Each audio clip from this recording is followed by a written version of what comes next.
Un'iniziativa sicuramente lodevole, quella di consegnare il premio della Mimosa CGIL al prefetto di Agrigento. Certamente questo è il simbolo che abbiamo voluto dedicare a tutte le donne che nella provincia di Agrigento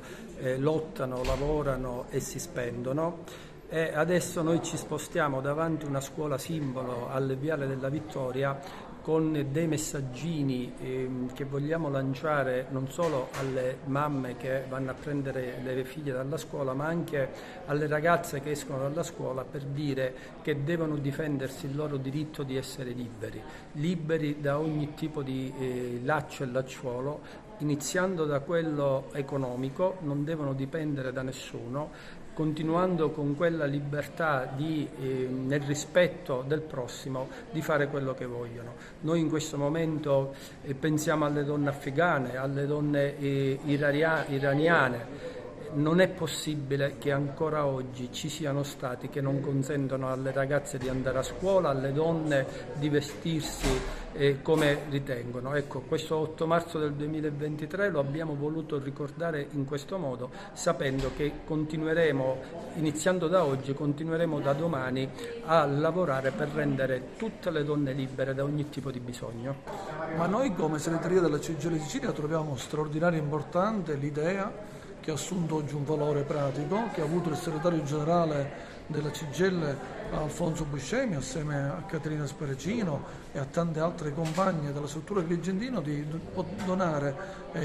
un omaggio, è un simbolo di memoria, di ricordo, ma è anche un simbolo di lotta e di speranza affinché le cose possano cambiare. Ma per farle cambiare sono importanti i simboli, sono importanti poi i fatti, e i fatti sono purtroppo la buona parte delegati alla politica, chi le leggi le scrive e le produce. Andrebbe modificata anche per questa ragione urgentemente la legge sullo stalking, perché una donna che invitiamo a denunciare per un amore finito o per un amore mai nato e comunque un amore malato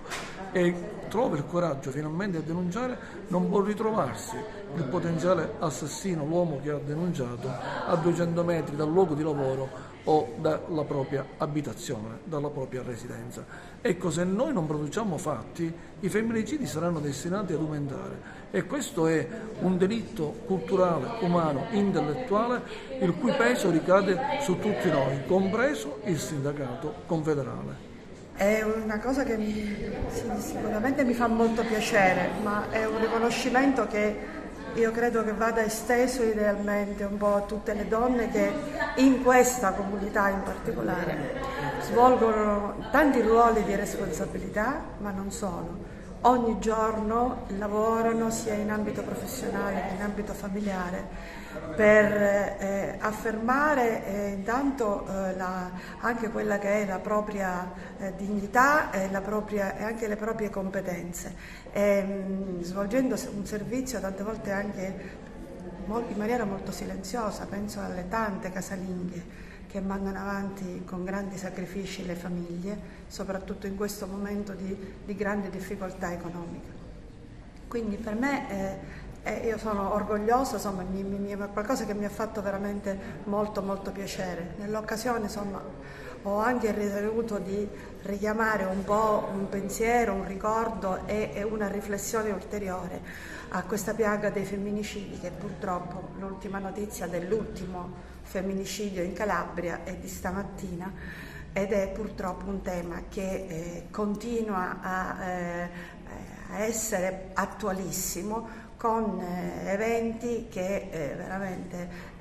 sconvolgono la vita di intere famiglie e che danno l'idea di come purtroppo ancora le donne in tanti ambiti, in particolare in quello familiare, sono indifese.